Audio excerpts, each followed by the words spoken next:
మీ అందరికీ యేసుక్రీస్తు నామమున పేరిట శుభాభినందనాలు తెలియజేస్తూ ఉన్నాం. ఉదయకాలము మెసేజ్లో లెంట్ గురించి కొన్ని మాటలు మనం మాట్లాడుకున్నాం. నెక్స్ట్ మంత్ 5వ తేదీ నుంచి చేసేటువంటి ఈ యొక్క కార్యక్రమాన్ని చేయొచ్చా చేయకూడదా, క్రైస్తవులు అనుసరించాలా? క్రైస్తవులు అనుసరించాల్సింది ఒకటే, బైబిల్లో ఏం చెప్తే చేయటం, బైబిల్లో చెప్పనిది చేయకూడదు. చేసామంటే ఇప్పుడు మన ఆజ్ఞని ధిక్కరించినట్టుగానే అవుతుంది. ప్రియులారా, మనము ఉదయకాలము నీనివే పట్టణవాసులుగా 40 రోజులు ఏం ప్రార్థన చేయలేదు. వారు మరి పాపములు ఒప్పుకుంటూ ప్రార్థన చేసినప్పుడు దేవుడు వారి దగ్గరికి వచ్చి అచేస్తానన్న కీడు చేయనని 3వ అధ్యాయంలో 4వ వచనం నుండి 10వ వచనం దాకా జ్ఞాపకం చేసుకున్నాం. మంచిది. అయితే పాత నిబంధనలో ఏం జరిగింది అంటే, ఏదైనా ఇలాంటి పని చేయాలనుకున్నప్పుడు, ఉపవాస ప్రార్థన కానీ పశ్చాత్తాపం కానీ చేయాలనుకున్నప్పుడు వాళ్ళు గోనె పట్ట కట్టుకునేవాడు, బూడిద చల్లుకునేవారు, బట్టలు చించుకునేవారు. ఇవన్నీ దేనికి గుర్తు అంటే తగ్గింపుకు గుర్తు. రెండోది, వీరు ఉపవాస ప్రార్థనలో ఉన్నారు, పశ్చాత్తాపడుతున్నారు చెప్పడానికి గుర్తుగా కనపడతానే ఉన్నాయి. ప్రియులారా, ఆలోచన చేయండి. అంతేగాని పూలు తీసేయటము, నలిగిన వస్త్రాలు, మాంసం మానేయటం, సంసారానికి దూరంగా, పెళ్ళిళ్ళు చేసుకోకుండా దూరంగా, దీనముఖము, కాటుక లేని కనులు, లిప్స్టిక్ లేని పెదాలు, అండ్ గడ్డం పెంచటం, అలాగే కండువాలు కప్పుకోవటం, చెప్పులు లేకుండా ఉండటం, మందు సిగరెట్లు మానేయటం చేయటం అనేది మరి ప్రజలకు ఏమైనా అట్లా అనిపించవచ్చేమో, వీళ్ళు ప్రార్థనలో ఉన్నారని చెప్పకూడదు. కానీ 365 రోజుల్లో ఈ 40 రోజులు కనుక మనం తీసేస్తే 325 రోజులు ఉంటుంది. అంటే 325 రోజులు ఇష్టం వచ్చినట్టు తిరగచ్చు, ఏ పాపమైనా చేయొచ్చు. బైబిలు చక్కని మాటలు మనతో మాట్లాడుతూ ఉంది. ఇది భక్తి కాదు, దాన్ని భక్తి అనరు. ఆచారంగా చేసేదాన్ని భక్తి ఎందుకంటారు? భక్తి వేరు, ఆచారంగా చేసేదాన్ని వేరు. భక్తి అంటే అపోస్తల కార్యగ్రంథం 10వ అధ్యాయం 1వ వచనంలో కొర్నేలి తన ఇంటి వారందరితో కలిసి ప్రార్థన చేస్తూ ఉన్నాడు. యాకోబు పత్రిక 1వ అధ్యాయం 27వ వచనంలో కూడా భక్తి, నిజమైన భక్తి ఏంటంటే బీదలను కనికరించటము అని రాయబడి ఉంటుంది. 2 తిమోతి గ్రంథము 3వ అధ్యాయము 5వ వచనం చదవండి. 2 తిమోతి గ్రంథము 3వ అధ్యాయము 5వ వచనం.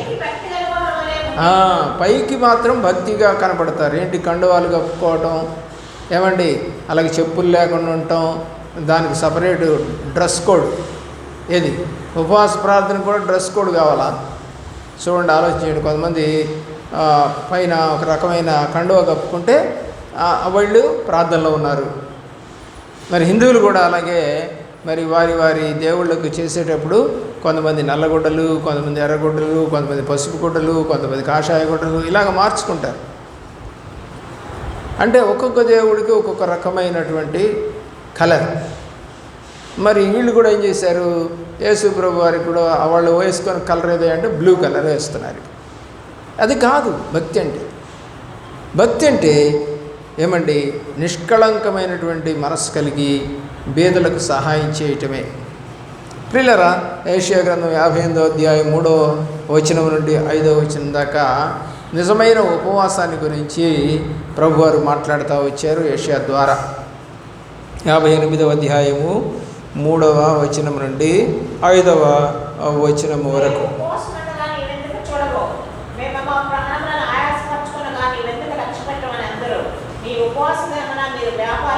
కాబట్టి ఉపవాస దినం ఏం చేస్తున్నారు? వీళ్ళు వ్యాపారం చేస్తున్నారు, పనులు చేయించుకుంటున్నారు.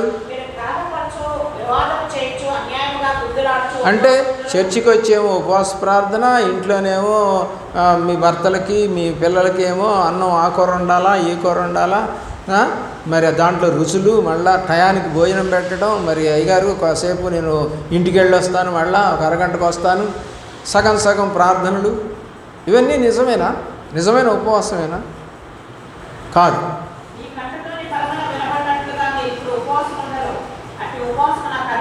కాబట్టి దేవుడు అంటున్నాడు, ఇలాంటి ఉపవాసం నాకు అనుకూలమైంది కాదు. అలాగా దుఃఖపరుచుకోవాలా? దుఃఖపరుచుకోవడం అంటే నీవు ఏమేమైతే చేసావో అవన్నీ చెప్పాలి. డాక్టర్ దగ్గరికి పోయినప్పుడు డాక్టర్ అడుగుతాడు, ఏమయ్యా ఏం మందు తాగుతావా, సిగరెట్ తాగుతావా, గుట్కాలు తింటావా, మసాలాలు ఎక్కువ తింటావా, పచ్చళ్ళు ఎక్కువ తింటావా, గ్యాస్ ట్రబుల్ వచ్చేటువంటి పదార్థాలు జంక్ ఫుడ్స్ తింటావా, సమయానికి తింటావా, నీళ్ళు ఎక్కువ తాగుతావా, రకరకాల ప్రశ్నలు వేస్తాడు. ఈ ప్రశ్నలన్నిటికీ జవాబు చెప్పాల్సింది ఎవరు? భార్యో లేకపోతే భర్త, కూతురో, కొడుకులు కాదు. తాను ఎక్కడెక్కడైతే తిరుగుతున్నాడో తనకే తెలుసు ఆ పాపం అంటే ఏంటో, ఎక్కడెక్కడ చేశాడో అవన్నీ. కొన్ని మాత్రమే మనకు కనపడతాయి, కొన్ని కనపడవు. కాబట్టి అలాగా మరి ఆ భర్త ఎక్కడెక్కడో తిరిగి మరి భార్యకు కూడా అనారోగ్యాన్ని తెచ్చిపెట్టాడు. ఇప్పుడు అది నీకు తెలియదు ఎక్కడెక్కడ తిరిగాడు, కానీ నీవు కూడా ఆ యొక్క రోగానికి బలైపోతావు. ఇప్పుడు ఇద్దరు పడైపోతారు. ఒకవేళ అప్పటికే పిల్లలు పుట్టుంటే సరే, కానీ పిల్లలు పుట్టకపోతే వచ్చే పిల్లలు కూడా ఎవరవుతారు? అదే రోగంతో వస్తారు బయటికి. కాబట్టి కొన్ని తెలియని, మనం చూడని పాపాలు వారిలో ఉంటాయి.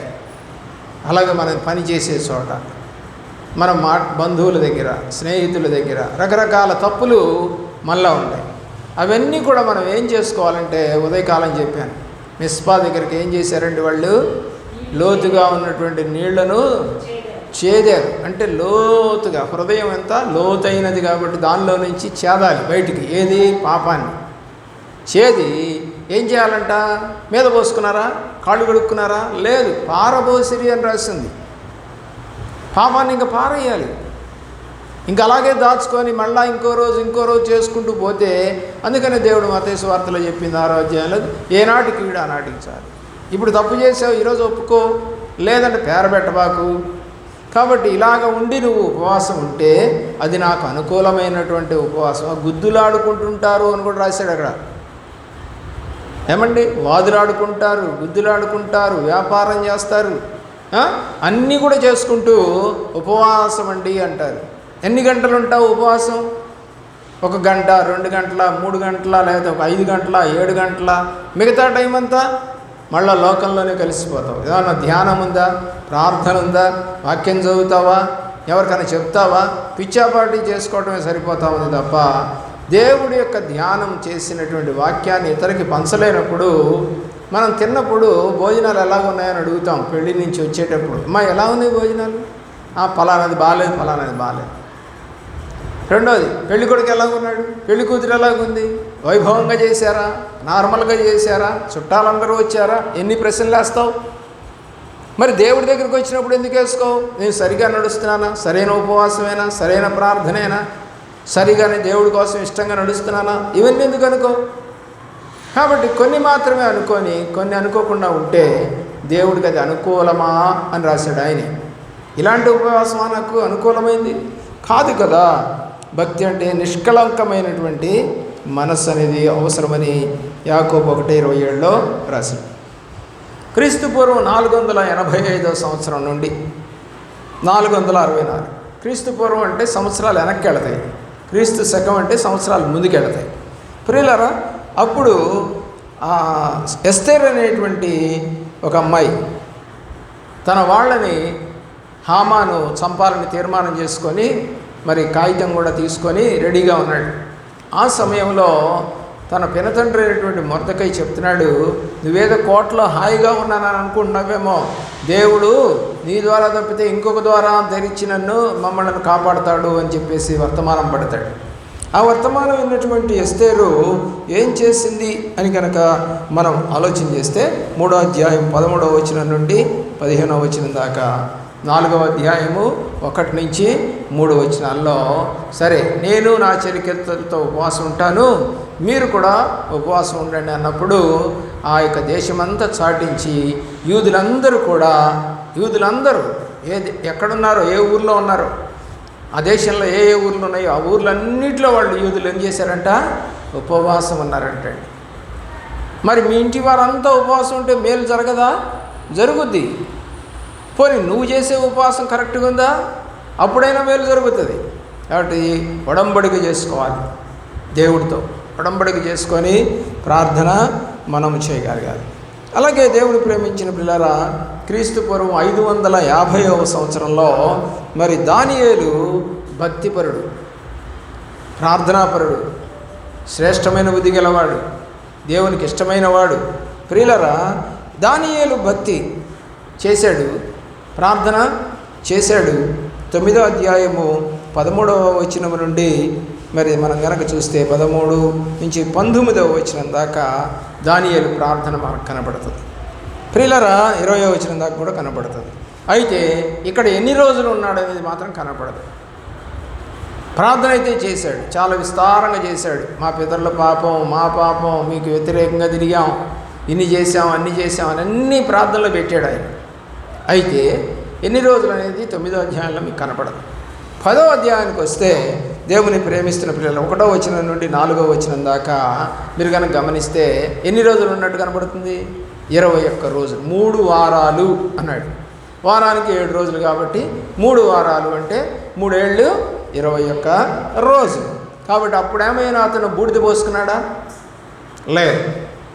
ఇది ఈ సిద్ధాంతము ఎవరు నేర్పించారు? పద్ధతిలో ఉపవాసం అంటే మరి బూడిద పోసుకొని ఉండటమే అనేది ఏం కాదు. ఇక్కడ మన పాపములు ఎప్పుడైనా ఒప్పుకోవచ్చు. పరాయి దేశంలో ఉన్నటువంటి ఇతను ఒప్పుకుంటున్నాడు. నెహెమ్యా కూడా పరాయి దేశంలో ఉన్నప్పుడు ఒప్పుకున్నాడు. ఎజ్రా పరాయి దేశంలో ఉన్నప్పుడు కూడా ఒప్పుకున్నాడు. దేవుని ప్రేమిస్తున్న పిల్లలు నువ్వు ఎక్కడున్నా ఒప్పుకోవచ్చు. మాకు ఇక్కడ వసతి లేదే, మాకు ఇక్కడ చర్చి లేదే, మేము ఇక్కడ బూడిద ఎక్కడి నుంచి తెచ్చుకుంటాం, ఇవన్నీ అవసరం లేదు. పశ్చాత్తాప హృదయం ఉంటే చాలు, దేవుడు అంగీకరిస్తాడు. మరి అలాంటి హృదయం నీకు ఉందో లేదో ఒకసారి పరిశీలన చేసుకో. ఆదికాండం 3వ అధ్యాయం 19వ వచనంలో, ఆదికాండము 3వ అధ్యాయము 19వ వచనంలో, నీవు మన్నే కదా, మరలా తిరిగి మన్నైపోదు అనే మాట మీకు అక్కడ కనపడతాం. దీన్ని బేస్ చేసుకొని ఇది యాష్ వెన్స్డే అంటారు. అంటే మరి రాబోతున్న దినములో 5వ తేదీన ఇలాక భస్మ బుధవారం. భస్మము అంటే బూడిద, బూడిద బుధవారం. ఏంటయ్యా బూడిద? బూడిదకు బదులు నేను నీకు పూదండని ఇస్తానని యెషయా గ్రంథంలో రాశాడు. దేవుని యొక్క ప్రేమలో ఇక్కడ 3:19లో నీవు మన్నే కదా, కాబట్టి తిరిగి నువ్వు మన్నైపోదువు అనే మాట కనపడింది. కాబట్టి ఈ మాట చెప్పి ఆ సంఘాల్లో మనం మన్నమ్మా, మళ్ళీ మన్నైపోతాం, కాబట్టి ఆ బూడిదని ఆ నుదుడిని రాసుకొని వాళ్ళు ఆరాధనలు చేస్తూ ఉంటారు అని మరి గ్రెగోరీ ద గ్రేట్ 601లో లెంట్ అనే దాన్ని ప్రారంభించాడు.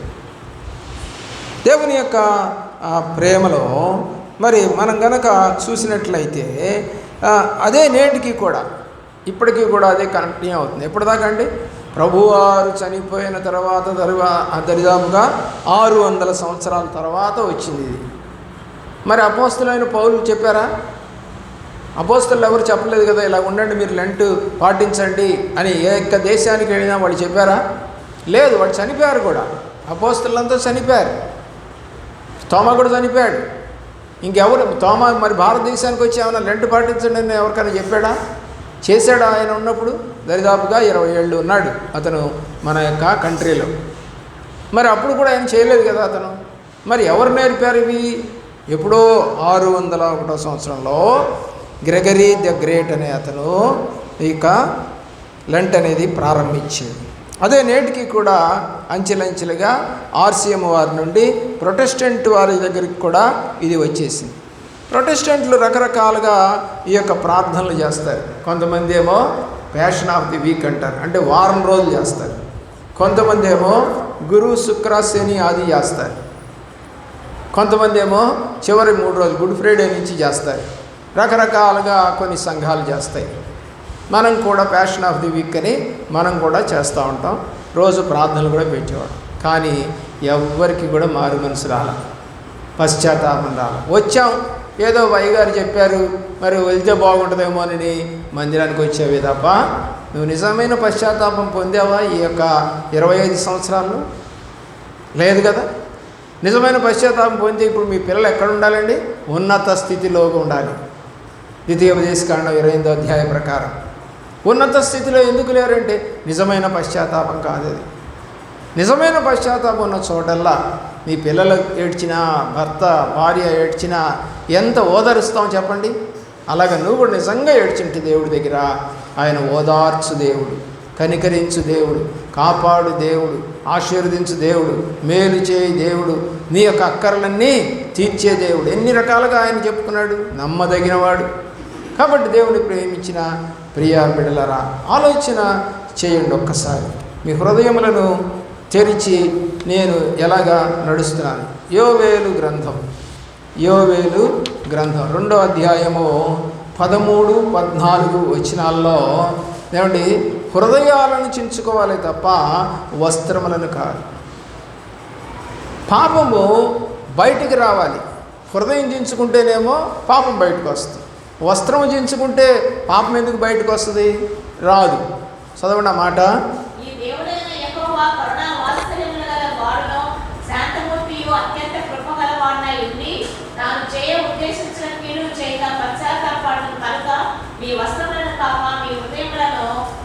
అది ఏమిటంట? వస్త్రాలు కాదు, హృదయాన్ని చించుకోండి. సామాన్యంగా ప్రజలలో ఒక నానుడు ఉంటుంది. అమ్మ ఏంటమ్మా నీ కష్టం అంటే, కడుగు చించుకుంటే కాళ్ళ మీద పడి ఏం చెప్పను అంటారు.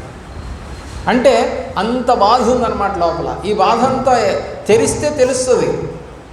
ఆ హృదయం తెరిస్తే కదా తెలిసేది ఆ బాధ ఎంత ఉందో ఏంటో. అందుకని దేవుడు అంటాడు మత్తయి సువార్త 6వ అధ్యాయం 5వ వచనం నుండి 18వ వచనం దాకా, వేషధారణ కలిగినటువంటి ప్రార్థన చేయద్దు.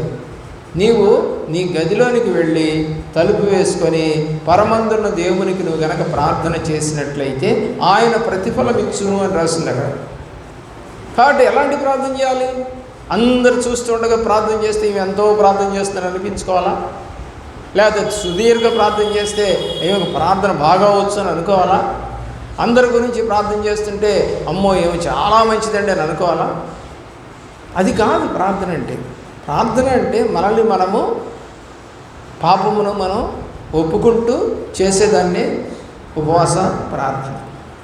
అది ఎవరి కోసమో కాదు, ముఖ్యంగా మన కోసం మనం చేసుకొని ఆ తర్వాత మిగతా వాళ్ళ గురించి కూడా అడగాలి దేవుని యొక్క ప్రేమలో. డాక్టర్ ఆరోగ్యంగా లేడనుకో ఏం ఆపరేషన్ చేస్తాడు? ముందు ఉండాల్సింది ఎవరు? డాక్టర్ ఆరోగ్యంగా ఉండాలి, అప్పుడే కదా ఆపరేషన్ చేసేది. అలాగే మందు మనము ఆరోగ్యంగా దేవుని యొక్క వాక్యరూపకంగా ఆరోగ్యకరమైన బోధ అంటారు దాన్ని. ఆ బోధలో నువ్వు ఉంటే ఆటోమేటిక్గా నీ యొక్క ఎదుటి వాళ్ళకి నువ్వు ఆపరేషన్ చేయగలుగుతావు. అంటే వాళ్ళ హృదయాల్ని తెరవగలుగుతావు. కత్తులతో కాదు, వాక్యముతో. దేవుని యొక్క ప్రేమలో ఎలాగ ఎదగాలి? స్పిరిచువల్ స్ప్రింగ్ సీజన్గా ఉండాలి. ఇది స్పిరిచువల్ అంటే ఆత్మ సంబంధమైన వసంతకాలముగా నీకుండాలి. అంతేగాని ఆకులు రాలిపోయి చిగుర్లు వస్తున్నాయి కాబట్టి ఇది వసంతకాలం అని అనుకుంటే కుదరదు. కాబట్టి కొత్త చిగుర్లు వస్తూ ఉన్నాయి. అలాగే కొత్త ఆలోచనలు, కొత్త పద్ధతికి దేవుడి సన్నిధిలో నీ ఇదివరకు పద్ధతి కాకుండా మార్పు కలిగిన పద్ధతి ఏమైనా నీలో ఉందా? అదే దేవునికి కావాలి. ప్రియుల, నిత్యము వాక్య ధ్యానం, ప్రార్థన ఇవి ఆయన కోరుకుంటాడు. నిత్యము చేయాలి. చూడండి, ఆలోచించేయండి. కీర్తన 1:2లో కీర్తనకారుడు 1వ కీర్తన 2వ చరణంలో, అలాగే యోబు గ్రంథము 1వ అధ్యాయంలో కూడా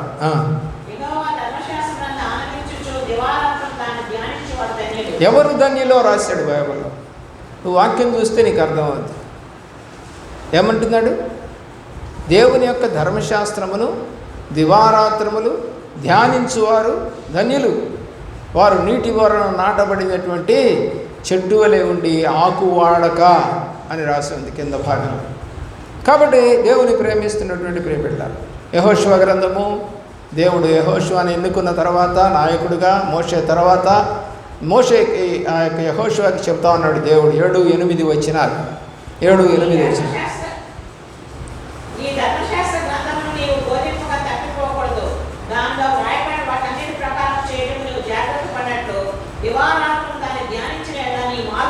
చదవాలి, చేయాలి అన్నాడు ఇక్కడ. నువ్వు చదవాలి, చేయాలి. మోషేకి ఇచ్చాను. మోషే ఉన్నప్పుడు లేదు ధర్మశాస్త్రం, ఆ తర్వాత ఆయనే ఇచ్చాడు. మోషే ద్వారా ధర్మశాస్త్రం వచ్చిందని చెప్తాం. కాబట్టి ఇప్పుడు మోషే ద్వారా ధర్మశాస్త్రం వచ్చేసింది. ఆ ధర్మశాస్త్రం ఎవరి చేతిలో పెడుతున్నాడు? ఇప్పుడు యెహోషువ చేతిలో పెడుతున్నాడు. నువ్వు దీన్ని చదవాలి, ధ్యానించాలి, అనుసరించాలి అని ప్రభువారు చెప్పారు. మరి అదంతా ఏమీ లేకుండా అసలు బైబిల్ చేతిలో పట్టుకుంటాం, ఎదురుగా పెట్టుకుంటాం, కానీ దాని వైపే చూడడం, ఎటో చూస్తూ ఉంటాం. మరి ఇంక ఏమి వస్తుందండి? పనిలో శ్రద్ధ లేనప్పుడు మరి ఒడుపు లేనటువంటి జీవితంలో కార్యక్రమం సక్రమంగా చేయగలుగుతామా? కొంచెం అలసత్వం మనలో ఏర్పడితే ఎవరు వస్తారంట? అపవాది వచ్చేస్తాడు. కొంచెము కునికిపాటు వస్తుందంట? దారిద్రత పెళ్ళున దిగి వస్తుంది అని చెప్పి రాయబడింది సామెతల గ్రంథములో. దేవుని యొక్క ప్రేమలో యాకోబు పత్రికలోకి వెళదామండి. 5వ అధ్యాయము, యాకోబు పత్రిక 5వ అధ్యాయము 15-16 వచనాల్లో ఆత్మ శుద్ధీకరణ కావాలి ప్రియులారా. విశ్వాస సహితమైన ప్రార్థన. ఏం కావాలి? ప్రార్థన విశ్వాసంతో. అమ్మగారు ప్రార్థన చేయండి, అయ్యగారు ప్రార్థన చేయండి, 100 మంది దగ్గరికి, పాస్టర్ల దగ్గరికి వెళ్ళి ప్రార్థన చేయండి. తలా ఒక 100 ఇవ్వటం, లేకపోతే తలా ఒక 50 ఇవ్వటం, లేకపోతే భోజనం పెట్టడం, పళ్ళు ఇవ్వటం, ఏదో ఒకటి చేసేస్తూ ఉంటారు. నీలో ఏం లేదు? విశ్వాస సహితమైన ప్రార్థన నీలో లేదు. ఉంటే ఏం జరుగుతుందంట?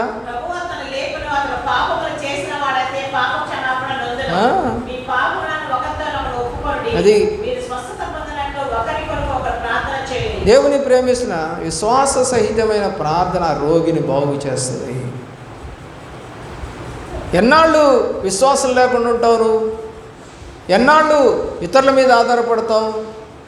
చిన్న పిల్లవాడిని బడిలో చేర్చిన తర్వాత వాడు ఎన్ని సంవత్సరాలు చదివాడో చూస్తే వాడికి ఇంగ్లీష్ ముక్క ఒకటి రాకపోతే, తెలుగు సరిగా పలకక్కలేకపోతే ఏమంటారండి? ఏం చదువురా నీ చదువు అంటారు. ఇప్పుడు ఏం విశ్వాసం నీది అని అనటానికి సేవకుడు అధికారి కాదా? ఏం విశ్వాసం నీది? ఆలోచించి దేవుడు అంటే ఉన్నాడు, ఎందుకు మీ దయాన్ని పోగొట్టలేదంటే అల్ప విశ్వాసులారా అన్నాడు ప్రభు వారు శిష్యులు.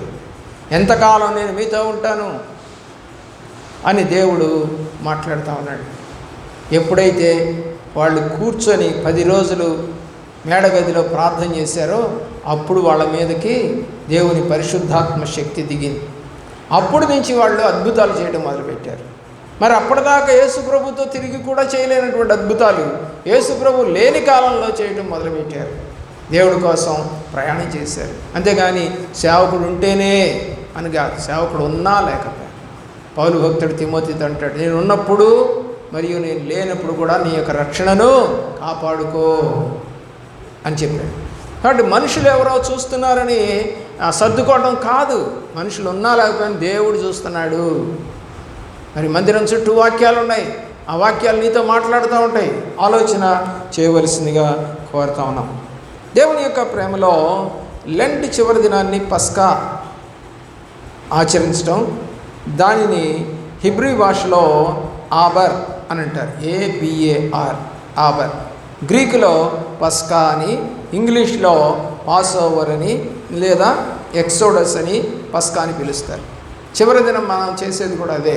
చాలామంది బల్లారాధన ఇస్తారు, ఎందుకంటే ఆయన గురువారం రోజున బల్లారాధన ఇచ్చాడు కదా రాత్రికాలం, అందుకని ఇస్తాడు. కాళ్ళు కడుక్కోవడాలు కొన్ని సంఘాల్లో కనపడుతూ ఉంటాయి. కాబట్టి ఈ చివరి ఘట్టం ఏంటంటే పస్కాని పూజించడం.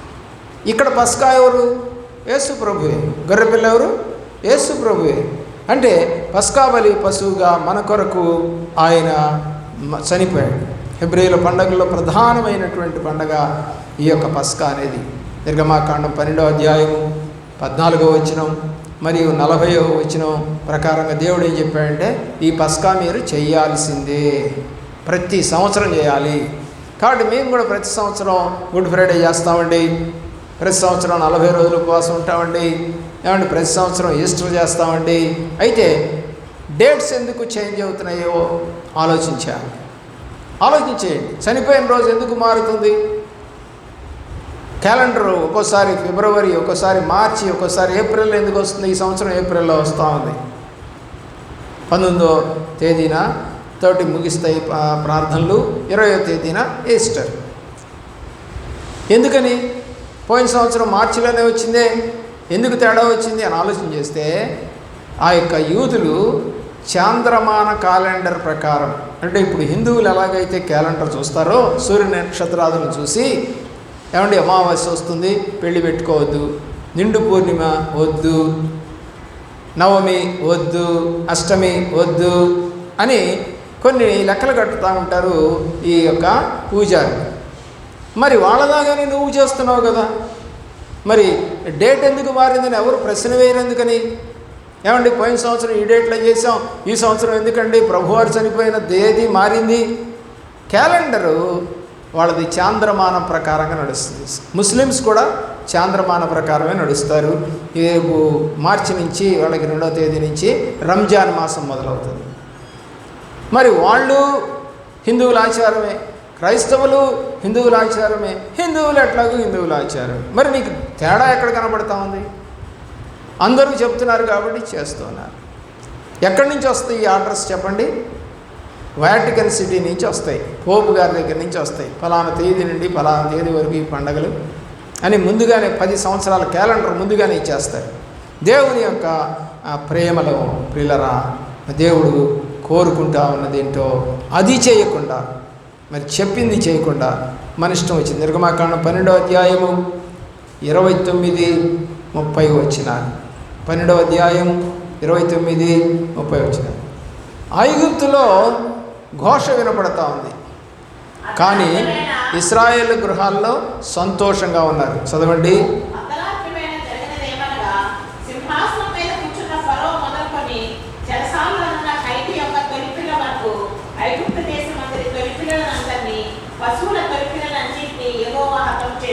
కాబట్టి అక్కడ ఏం కనబడుతుందంటే యెహోషువ చెప్తా ఉన్నాడు, ఇదిగో ఈ గొర్రెపిల్ల రక్తాన్ని కమ్మీలకు పూస్తాను, ఈ యొక్క రక్తాన్ని చూసి మరణదూత దాటిపోతుంది, కానీ మీరెవరు బయటికి రావద్దు, బయటకు వస్తే మీరు కూడా చనిపోతారు. మరి నిజమైనటువంటి భక్తి కలిగిన వాడు ఎవడు కూడా మరి లోపలే ఉన్నారు తప్ప బయటికి రాలేదు. ఎవరు చనిపోయినట్టుగా కూడా బైబిల్ చెప్పడం లేదు. కేవలం ఐగుప్తులో ఉన్నటువంటి దేవుడిని ఎరగని ప్రజల మీదకే ఈ యొక్క తెగులు అనేది వెళ్ళి ఆ యొక్క కుటుంబాల్లో ఉన్నటువంటి జంతువులు సైతం, జంతువుల్లో ప్రథమ ఫలం, అలాగే మనుషుల్లో ప్రథమ ఫలం అన్నీ చనిపోతూ ఉన్నాయి. అక్కడ ఏముంది పెడుతుంది ఇప్పుడు? ఏడుపులు. వీళ్ళల్లో సంతోషం. భయం వేస్తూ ఉంది, పక్కింట్లో ఏడుపులు వినపడుతున్నాయి, బయటికి వెళ్దామా అంటే లేదు, బయటికి వెళ్ళకూడదు. దేవుని యొక్క ప్రేమలో ఇది ప్రతి తొలిచూలు యొక్క బిడ్డల్ని చంపేశాడు. ఇది ఎప్పుడు చేయాలంటే ప్రతి ఇయర్ కూడా మీరు ఈ పస్కాని వధించాలని ప్రభువారు ఆజ్ఞాపించారు. అలాగనే చేస్తూ ఉన్నారు ఇప్పటికీ కూడా. దేవుని ప్రేమిస్తున్న పిల్లారా, బేస్తవారం అంటే మనం మామూలుగా గురువారం అంటాం, దాన్ని మామూలుగా బేస్తవారం అని పిలుస్తూ ఉంటారు. బేస్తవారం లేదా గురువారం నాడు యేసు ఈ క్రమాన్ని మేడగదిలో చేశారు. ఆ పస్కా గొర్రె ఎవరు అంటే యేసు ప్రభువారు. అయితే యేసు శిలువ మరణానికి ముందు 40 దినాలు ఎక్కడా శ్రమ పడలేదు, ఆయన శ్రమ పడలేదు. కానీ అపోస్తల కార్యం 1వ అధ్యాయంలో ఆయన శ్రమ పడిన తరువాత అని రాయబడి ఉంటుంది. అయితే ఎప్పుడు శ్రమ పడ్డాడు? కేవలం శిలువ మోసినటువంటి సందర్భంలో మాత్రమే శ్రమ పడ్డాడు. ఆ తర్వాత ఏమి ఆయన శ్రమ పడినట్టుగా బైబిల్లో మనకి కనపడదు. దేవుని యొక్క ప్రేమలో, ఈ ఆచార భక్తిలో, దేవుని యొక్క ప్రేమలో వెసులుబాటు ఏంటంటే ఆదివారాలు మీరు ఉపవాసం ఉండవలసిన, చక్కగా మాంసం తినండి, పడుకోండి, డ్యాన్స్లు వేయండి, సినిమాలు చూసుకోండి, టీవీలు చూసుకోండి. అంటే ఏంటి? బ్రేక్ అన్నమాట. ఎన్ని వారాలండి? 6 వారాలు బ్రేక్. 46 రోజుల్లో 6 రోజులు మీ ఇష్టం వచ్చినట్టుగా తిరగచ్చు, తినచ్చు, డ్యాన్స్లు వేసుకోవచ్చు, మరి పండగ రోజుగా చేసుకోవచ్చు. ప్రభువారు లేచారనే ఉద్దేశంతో ఆ మాట చేశారు. ప్రభువారు లేచారని నువ్వే చెప్తున్నావు, ఇంకెందుకు మళ్ళా? ప్రభు లేచిన సందర్భాన్ని ఆదివారం చేస్తూనే ఉన్నావు అంటే దేవుడు లేచాడని తెలుసు. మళ్ళీ ఎందుకు ఇప్పుడు మళ్ళీ చంపేస్తావు ఆయన్ని అంటే మాటికి ఇదే పని. ప్రతి సంవత్సరం చంపటం, లేపటం, పుట్టడం, చంపటం, లేపటం, ఇదే. మీ ఇళ్లల్లో చనిపోయిన వాళ్ళని అలా చేస్తూ ఉన్నారా? మీ ఇళ్లల్లో చనిపోయిన వాళ్ళకి పుట్టినరోజు చేస్తారా? చేయట్లేదు కదా. మీ ఇళ్లలో పుట్టిన వాళ్ళకి ప్రతి సంవత్సరం జయంతులు పెడతా ఉన్నారా? లేదు కదా. ఎవరో డబ్బులు ఉన్నవాళ్ళు పెట్టుకుంటున్నారు, గుడ్డలు పంచుతారు, అన్నదానం చేస్తారు, వాళ్ళది లేదు. దేవుని యొక్క ప్రేమలో దేవుడు కూడా మహోన్నతుడు కాబట్టి ఆయన పుట్టినరోజులు, ఆయన చనిపోయిన రోజులు, ఆయన లేచిన రోజులు పండగలుగా చేసుకోమని చెప్పాడు బైబిల్లో? లేదు కదా. కాబట్టి అదొక ఆచారంగా అయిపోయింది. ఈ ఆచార భక్తిలో వెసులుబాటు అన్నమాట. ఏదది ఉపవాసం చేయాల్సిన పని లేదు ఆదివారాలు. అంటే హిందువుల పండుగలు మరి పూజలు మండల పూజలు అన్నట్టుగా వీళ్ళు కూడా అలాంటి పూజలు చేస్తూ ఉన్నారు. కాబట్టి ఆలోచించేయండి, ప్రొటెస్టెంట్స్ 40 రోజులు చేయకపోయినా హోలీ వీక్ అని చేస్తారు. దానికోసము స్పెషల్ సాంగ్స్ అండ్ అప్పుడు పాడే పాటలు వేరుకుంటాయి. నేను కూడా చెప్పాను మీకు. అలాగే ప్రార్థనలు వేరుకుంటాయి. నా కోసము బలి అయితివా, నా కోసము చనిపోతివా, నా కోసము రక్తము గార్చితివా, ఏమండి నా కోసము సిలువనెక్కితివా. ఇంక పాటలన్నీ వేరుగా ఉంటాయి. ఇంకా సంతోషం లేకుండా ఏడుపు పాటలు అన్నమాట. అలాగే ఎక్కడ దేవుడు చెప్పాలి. బైబిల్ ఏం చెప్తుందంటే ఫిలిప్పీ పత్రిక 4:4 ఎల్లప్పుడూ ఆనందించండి, ఎల్లప్పుడూ ప్రభునందు ఎల్లప్పుడూ ఆనందించమని బైబిల్ చెప్తా ఉంటే వీళ్ళు కొన్ని దినాలు ఏడవండి అని ఎందుకు పెట్టారు ఆలోచన. నీ కష్టం ఉంటే నిజంగా పశ్చాత్తాపడి ఏడు, తప్పులేదు.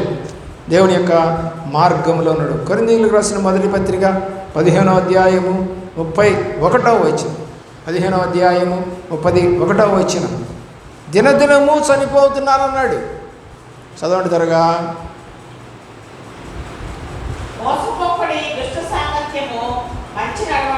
మొదటి కొరింథీ పత్రిక 15వ అధ్యాయము 31వ వచనములో దినదినము చనిపోవచ్చున్నాను. ఏం జరుగుతుందండి? రోజు చనిపోతున్నా నేను, రోజు ప్రార్థన, రోజు. అలాగే యోబు కూడా అదే అంటాడు, దినదినము ప్రార్థన, దివారాత్రాలు ప్రార్థన, మానక ప్రార్థన, దినమునకు 7 పర్యాయాలు ప్రార్థన, దినమునకు 3 పర్యాయాలు ప్రార్థన. బైబిల్లో చాలా రకాల ప్రార్థనలు ఉన్నాయి. ప్రియులరా, ఇక్కడ రాయబడింది ఏంటంటే దినదినము చనిపోతున్నాను. 2 కొరింథీ పత్రికలోనే 4వ అధ్యాయము 16వ వచనములో నూతన పరచబడాలి. రోజు రోజు నూతన పరచబడటం అనేది నేర్చుకోవాలి. ఈరోజు నేను ఫ్రెష్ అప్ అయ్యానా లేదా, స్నానం చేయటం కాదు, వస్త్రాలు మార్చడం కాదు, హృదయంలో ఉన్న పాపము మార్చుకున్నావా, ఫ్రెష్ అప్ అయిందా. డయాలసిస్ అని చేస్తారు. ఆ డయాలసిస్ చేసేటప్పుడు బ్లడ్ ఎక్కిస్తూ ఉంటారు. ఏం చేస్తూ ఉంటారు? ఒక పక్క నుంచి గొట్టం చూడండి, చెడు రక్తం అంతా బయటికి వెళ్ళిపోతూ ఉంటారు. గొట్టం ఇంకో గొట్టం నుంచి మొత్తం ఎక్కిస్తూ ఉంటారు. అది కొన్నాళ్ళకి మళ్ళీ మలినమైపోద్ది. మనం కనుక పెట్రోల్ కారులో కానీ బండిలో కానీ ఇంజిన్ ఆయిల్ పోసినట్టు దాన్ని ఏం చేస్తూ ఉండాలి? మారుస్తూ ఉండాలి, లేకపోతే ఇంజిన్ పాడైపోద్ది. అలాగే ఈ యొక్క డయాలసిస్ చేయకపోతే ఆ పాత రక్తం తీసేసి, పాడైపోయిన రక్తం తీసేసి కొత్త రక్తం ఎక్కిస్తూనే ఉండాలి ప్రియులరా. అప్పుడే బతుకుతాం కొన్నాళ్ళు. అది కూడా ఒక్కోసారి సహకరించదు వయసు పెరిగే కొంది. దేవుని యొక్క 2 పేతురు గ్రంథము 2వ అధ్యాయము 7-8 వచనాలు. 7-8 వచనం. దినదినము మనసులో బాధపడ్డటువంటి లోతు, ఆది కాండంలో ఎక్కడో కనపడిన లోతు గురించి మాట్లాడుతూ ఉన్నాడు పేతురు. ఏం చేస్తున్నాడంట? చదవండి.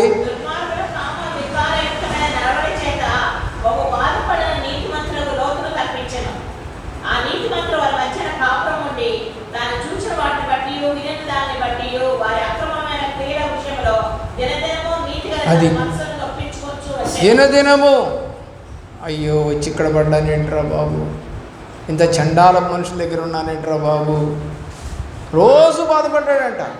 దేవుడి దగ్గర ఒప్పుకుంటున్నాడు. అందుకనే లోతును దేవుడు తప్పించాడు. అనీతిమంతుల మధ్య, అవిశ్వాసుల మధ్య, వ్యభిచారుల మధ్య, పాపం చేసేవారి మధ్య ఉన్నా కూడా ఆ నీతిమంతుడైన లోతు తప్పించబడెను. దినదినము తన పాపమును, తన యొక్క బాధను దేవుడి దగ్గర చెప్పుకుంటూ ఉన్నాడని బైబిల్ తెలియజేస్తాను. 10 దినాలు ప్రార్థిస్తేనే శిష్యుల మీదకి పరిశుద్ధాత్మ వచ్చిందని 1వ అధ్యాయము 14వ వచనం అపోస్తుల కార్యగ్రంథంలో మనం చూస్తాం. 2:4లో మరి అలాగే 41లో వాళ్ళు ప్రార్థన చేసినప్పుడు ప్రార్థన శక్తి ద్వారా 3000 మంది రక్షణ పొందారు. అంతకుముందు ఎవరన్నా రక్షణ పొందారా? పేతురు వాక్యం చెప్పినా, పేతురు నడిచినా ఏమన్నా వచ్చిందా? కానీ ఇప్పుడు పేతురు నడిస్తేనే, నీడబడితేనే స్వస్థతలు వచ్చాయి. ఎప్పుడు? ప్రార్థనలో ఉన్నప్పుడు శక్తిని పొందుకున్నాడు. అలాంటి శక్తి నువ్వు కూడా పొందుకోవాలని కోరుతావు. 40 రోజులు చేస్తున్నావు. ఏం శక్తి ఉంది నీలో? ప్రార్థనా శక్తి ఉందా? సాక్ష్యం చెప్పే శక్తి ఉందా? నీ కుటుంబాన్ని రక్షించుకొని నీ కుటుంబం అంతా ప్రార్థనకి వెళ్తుందా? ఎవరో ఒక అమ్మ ఒక ఆయన పోతూ ఉంటాడు చర్చికి. కుటుంబం మొత్తం వెళ్తే మందిరాలు సరిపోతాయా? మళ్ళీ అదే ఈస్టర్ రోజునో లేదా గుడ్ ఫ్రైడే రోజున అన్నీ నిండిపోతూ ఉంటాయి. వై? దేవుని ప్రేమించడం అంటే అది కాదు, వెంబడించడం అంటే అది కాదు. దినదినము అపోస్తలుల కార్యగ్రంథం 12వ అధ్యాయము 5, 6 వచనాలు కనుక మనం చూసినట్లయితే ఇలాంటి ప్రార్థన కావాలి. చూడండి దేవుని యొక్క ప్రేమలో 12వ అధ్యాయం 5, 6 వచనాలు. ఇప్పుడు పేతురు లేడు, సంఘం ఏం చేయాలి? ప్రార్థన చేయాలి. మా పాస్టర్ గారు లేరండి అందుకని ప్రార్థన లేదని అన్నావా? ఒకవేళ అన్నావంటే నువ్వు దేవుడి మీద కదా ఆధారపడుతుంది, ఒక సేవకుడి మీద లేదా ఒక మనిషి మీద. ఒక మనిషి ఉన్నా లేకపోయినా ప్రార్థన అనేది ఆగకూడదు. ఇది మాత్రం గుర్తుపెట్టుకోండి. దేవుడి వైపు చూడండి ప్రియులారా. కాబట్టి అతను లేడని ప్రార్థన ఆపలేదు, వాడు ఇళ్లలో ఉండి ప్రార్థన చేయటం మొదలుపెట్టారు. దేవుని యొక్క ప్రేమలో ప్రియులారా. 2 దినవృత్తాంతాల గ్రంథము 20వ అధ్యాయము 12వ వచనం మరి 15వ వచనం ముగించుకుందాం. వీలైతే మరొక పర్యాయము మిగతా వివరాలు చెప్తాను.